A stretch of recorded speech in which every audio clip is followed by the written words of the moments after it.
anyone in the media or from anyone on the other side who is trying to say that it's the president who is weaponizing the DOJ. It was Joe Biden and his attorney general who weaponized the DOJ. Joe Biden used this sacred American institution to go after his political opponent in the middle of an election year. Welcome, guys. Today we turn to Karoline Leavitt's blistering remarks that struck both political and emotional chords.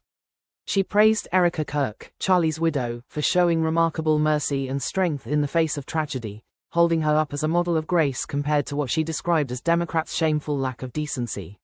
Leavitt accused those who opposed the resolution of refusing to take the most basic stand against political violence, framing it as proof of how far the party had drifted into radicalism.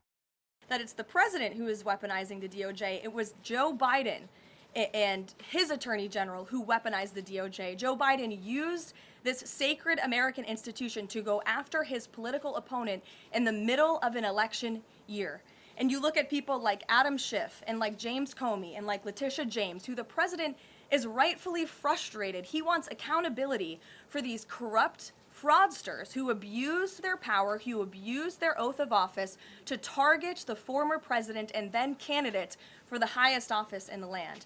And I think the president is reaffirmed in those frustrations and his hope for accountability by the millions and millions of people who reelected him to this office with a mandate to demand accountability. And the president has not been shy about this, Gabe. In fact, when he traveled to the Department of Justice earlier this year, all of you were there to cover it. He said, quote, "I demand a full and complete accountability for wrongs and abuses that have occurred. The American people gave a mandate to investigate and root the corruption out of our system," and that's what the president wants to see done. She pointed out that some Democrats even delivered speeches smearing Kirk before his funeral, something she called deeply dishonorable.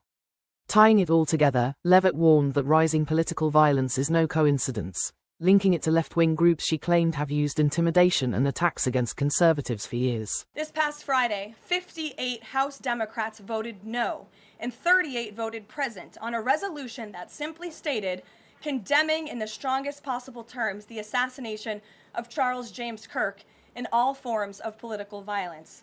There were no strings attached to this vote. This was a simple gesture of human decency to denounce political violence. I wish I could say that this was only a fringe group, but 96 votes is nearly half of the entire House Democrat caucus. And they didn't just vote against this basic resolution condemning political violence. A number of those same Democrats took to the House floor to smear Charlie Kirk's name.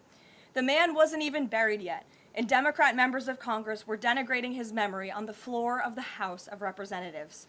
This was truly a sad moment and a clear reflection of how radical the Democrat Party has become.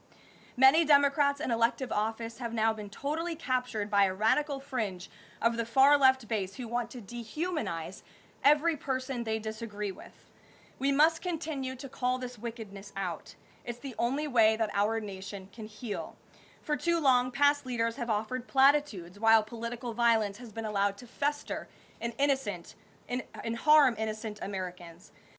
Leavitt wrapped up by stressing that the administration's priority is transparency and justice, portraying their actions as a corrective response to past mismanagement rather than a partisan attack. Her remarks reinforced the administration's narrative of defending allies and addressing previous abuses, keeping tensions high and the debate on Capitol Hill very much alive.